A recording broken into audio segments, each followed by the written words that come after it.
નમસ્કાર.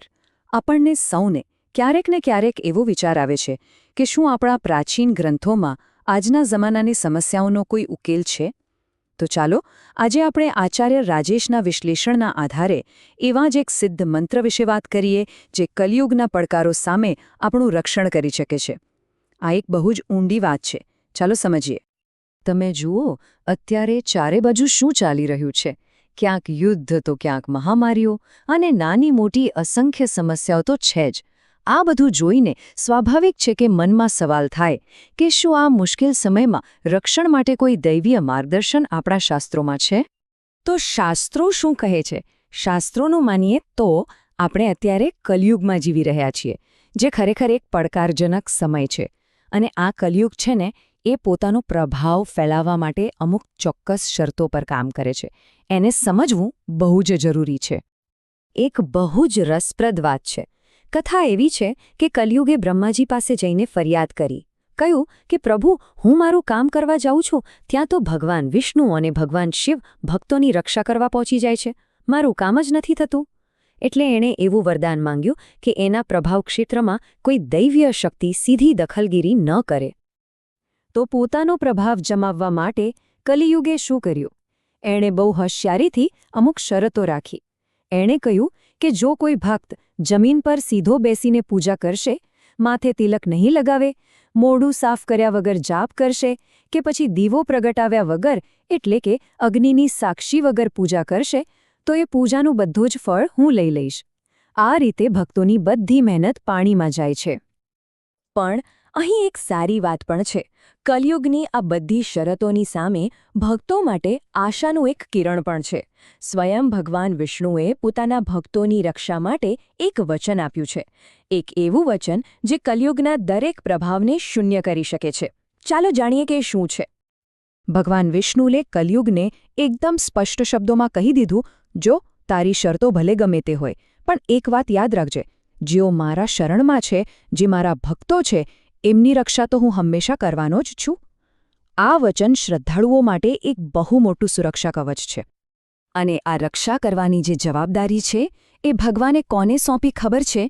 જે રીતે ત્રેતાયુગમાં હનુમાનજી ભગવાન રામના સૌથી મોટા સહાયક હતા, એ જ રીતે કલિયુગમાં ભગવાને એમને ભક્તોના રક્ષક અને ગુરુ બનાવીને મોકલ્યા છે. એટલે જ તો આ યુગમાં હનુમાનજીની ભક્તિનું આટલું બધું મહત્વ છે. તો હવે આપણે આવી ગયા છીએ એ મુખ્ય વાત પર, એ અંતિમ ઉપાય પર, જે સ્વયં ભગવાન વિષ્ણુએ કલિયુગના આ પડકારોને પાર કરવા માટે આપ્યો છે. આ એક અત્યંત શક્તિશાળી પણ એટલો જ સરળ સિદ્ધ મંત્ર છે. અને એ મંત્ર છે હક અણી. હવે મનમાં સવાલ થાય કે ભાઈ, આટલો બધો જટિલ સમય, જ્યાં પૂજાનું ફળ પણ ચોરાઈ જવાનો ડર હોય, ત્યાં ભગવાન વિષ્ણુએ એવો તો કયો સરળ ઉપાય આપ્યો જે નાનામાં નાનો માણસ પણ કરી શકે અને સુરક્ષિત રહી શકે? અને એનો જવાબ છે ફક્ત 2 શબ્દોનો આ દિવ્ય મંત્ર, હક્કણી. જી હા, બસ આટલું જ. કલ્કી પુરાણમાં ઉલ્લેખ છે કે આ મંત્ર ખુદ ભગવાન વિષ્ણુ દ્વારા આપવામાં આવ્યો છે. એની સરળતા જ એની સૌથી મોટી શક્તિ છે. યાદ રાખજો, હક્કણી. હવે તમે વિચારશો કે આ સિદ્ધ મંત્ર એટલે શું? જો સિદ્ધ મંત્રનો અર્થ છે એવો મંત્ર જે સીધો દેવતા દ્વારા જ સિદ્ધ કરીને, એટલે કે એક્ટિવેટ કરીને આપવામાં આવ્યો હોય. એને જાગૃત કરવા માટે તમારે કોઈ લાંબા પોળા અનુષ્ઠાન કરવાની જરૂર નથી. એની શક્તિ પહેલેથી જ એમાં મોજૂદ હોય છે. અને હક અણી એવો જ એક સિદ્ધ મંત્ર છે જે ખાસ કલિયુગ માટે જ બન્યો છે.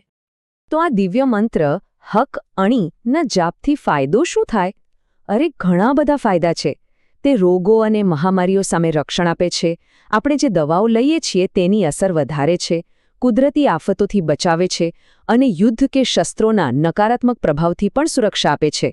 કહી શકાય કે હક અણી એક સંપૂર્ણ સુરક્ષા કવચ છે. ચલો, મંત્રની શક્તિ તો સમજાઈ ગઈ, પણ આપણે જે રોજ પૂજાપાઠ કરીએ છીએ એનું ફળ કેવી રીતે બચાવવું? ચલો, હવે એના માટેના કેટલાક બહુ જ સરળ અને વ્યવહારુ નિયમો સમજીએ. જુઓ, કલિયુગની ચાલથી બચવા શું કરવાનું? બસ આટલી નાની નાની વાતોનું ધ્યાન રાખવાનું છે. હંમેશા આસન પાથરીને બેસો, સીધા જમીન પર નહીં. માથા પર તિલક જરૂર લગાવો અને પૂજા કરતી વખતે એક દીવો પ્રગટાવીને અગ્નિદીવને સાક્ષી જરૂર રાખો. આટલું કરવાથી જ તમારી પૂજાનું ફળ સુરક્ષિત થઈ જશે. પણ માની લો કે ક્યારેક ઉતાવળમાં ભૂલ થઈ ગઈ, કોઈ નિયમ ચૂકાઈ ગયો, તો શું? ગભરાવાની જરૂર નથી. ભગવાને એના માટે પણ એક માસ્ટર કી, એક અંતિમ અને અચૂક ઉપાય આપ્યો છે.